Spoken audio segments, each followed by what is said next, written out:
Hey, I'm producer Josh Wilbur, and I'm going to walk you through a Lamb of God and Trivium demo mix using the new Drums of Destruction EZX expansion pack.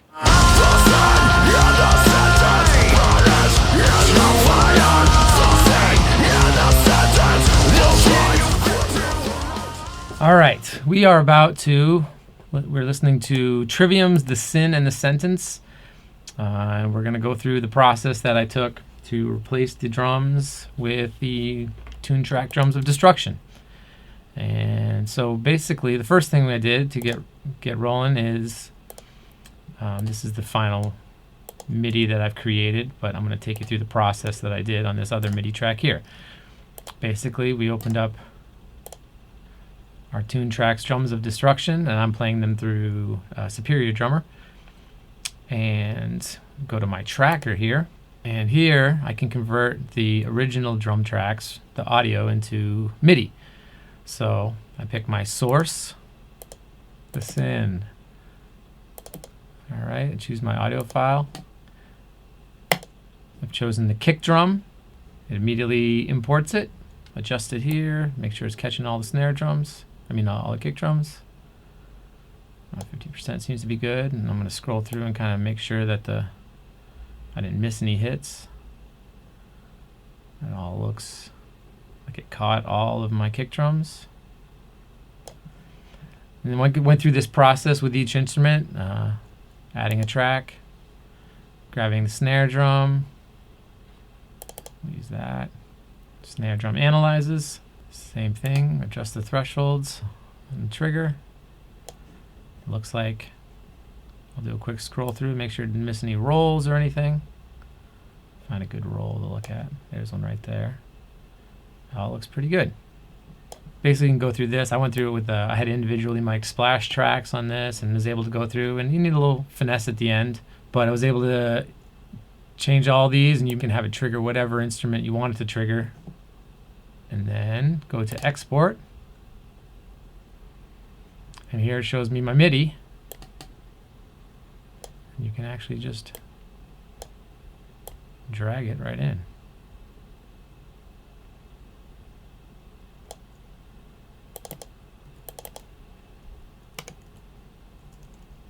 There you go. And now I have MIDI for the sin and the sentence. So now with my completed MIDI, I'll bring you up to speed on where I started, and I'll kind of backwards mix this session.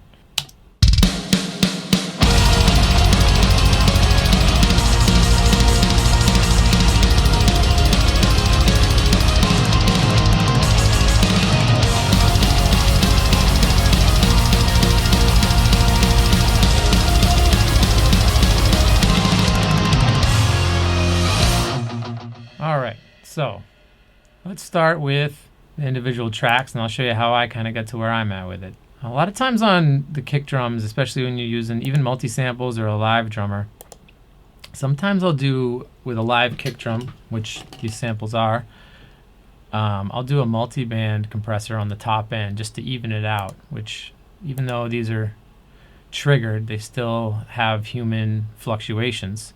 So there's two ways to even out the kick drum sounds. You can remove one, which I've done on my other kit, and I'll show you later, just so it's always firing the same one. Because in metal, a lot of times we want it to be the, at least a similar, consistent sound. But these two kick drums sound pretty even.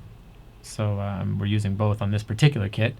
And then a little bit of multi-band compression on the top end here helps to even it out. I can show you the difference with and without. So here's just with the dry kick.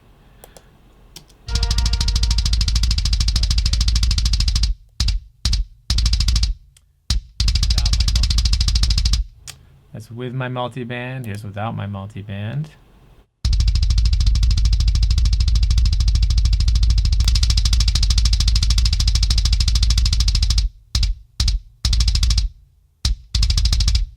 So add a little bit of that, and then a little final EQ on it.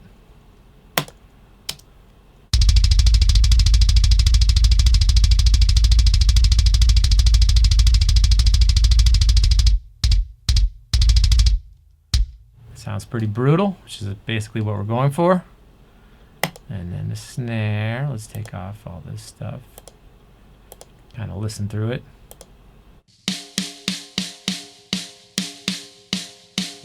Interesting thing about this particular song and this kit is we actually have the snare drum from this session. Although it's not the one I'm using, just because for whatever reason I was feeling like I was enjoying this snare. This is the Mapex Black Panther, which we did use the Mapex Black Panther on the Trivium record, but we actually used the hand-hammered brass one. This one's a little bit muffled up compared to what we did on the record, I think. But I've messed with the pitch a little bit. A lot of times, depending on the pitch and the tempo of the song, I'll adjust the pitch of the snare sample just to kind of fit in with the track better. It doesn't take much. A little bit goes a long way.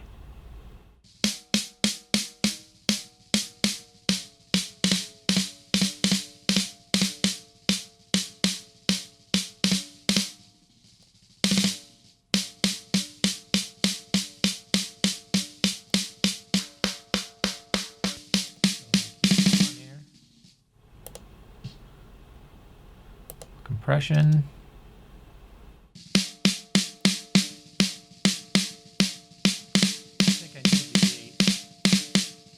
I don't think I need the gate.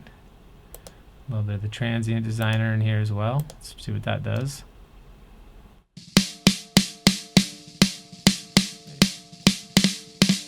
Might be a little too aggressive. Bring this down.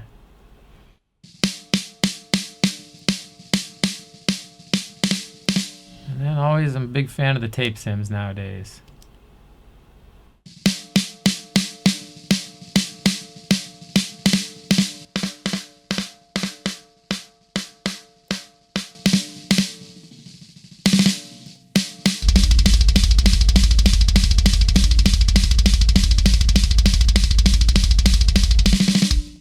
There you go. So we get our kick and our snare happening. And to me, it's always important to get the high end on the kick and the snare, especially in a metal song, to sound consistent. Because especially with like quad fills and stuff like that, you really want it to all feel like one instrument working together. So get our snare working, our kick, and then depending on to taste, I might add some reverb or not. Actually, we had reverbs built into these. The actual record is fairly dry sounding. Let's see what it sounds like with and without.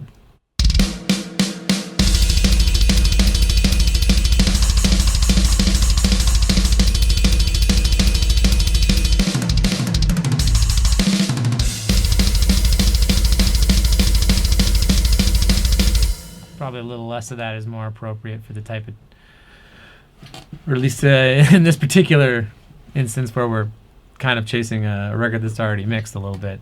Oddly enough, this Trivium record was also recorded in the same room that the Drums of Destruction were recorded. It is an entirely different kit other than the snare, but it is the same drum room.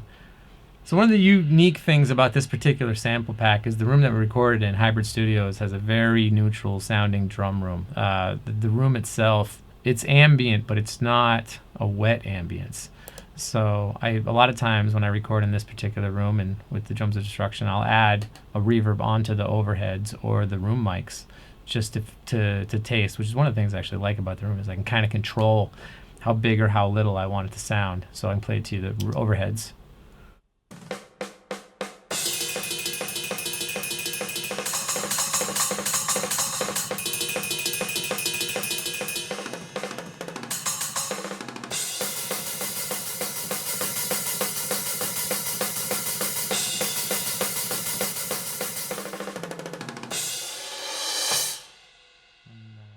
The black box presets that I set up on this is basically just compression. Because when I recorded the cymbals, they were done very, very dry, just a little low-end roll-off, but no actual real EQ, just going through the whatever we're using, the neaves or the APIs on those. So here's with.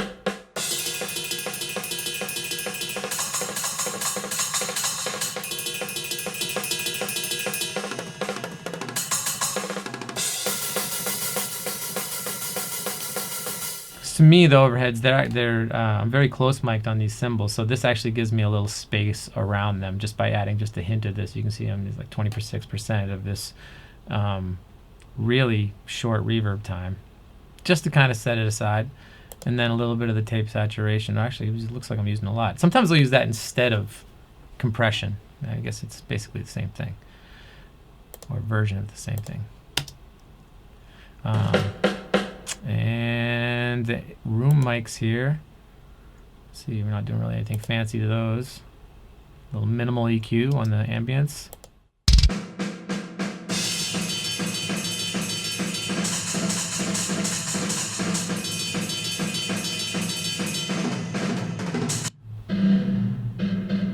And I'm adding a little extra just reverb on the snare to give it a little width.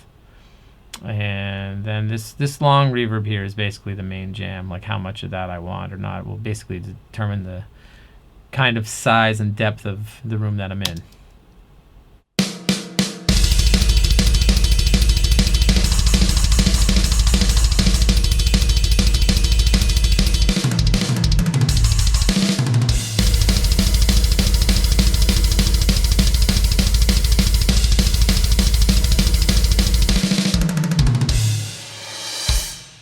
So we already went through and mixed the song using Superior Drummer, but now let's see how quickly we can pull together a drum mix using EZdrummer for the Sin in the Sentence. And let's pull on EZdrummer. And let's use Josh Wilbur's Pearl Kit. I'm a big fan of that one. But I'm going to do the same thing I did last time and fill in all the slots, because why would you ever want to have empty slots? Filter channel. Actually, let's use this here. And let's make that 15. That's cool. Wow, we're going to go right up the line here. We did like every size cymbal. It's amazing. Look at this. 17, 18, 19.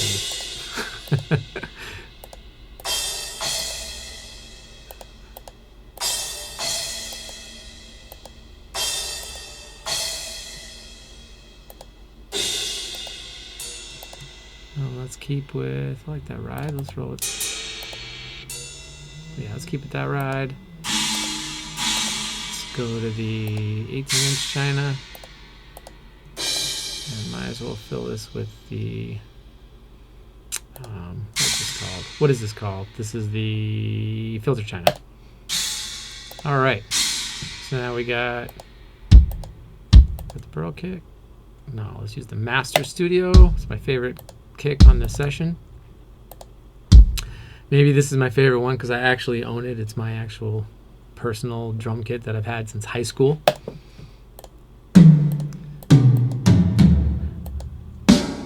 And that snare drum that I love. Alright, let's see how quickly this comes together. We just built a kit. Let's take a listen to the center of the sentence. Mute our SK.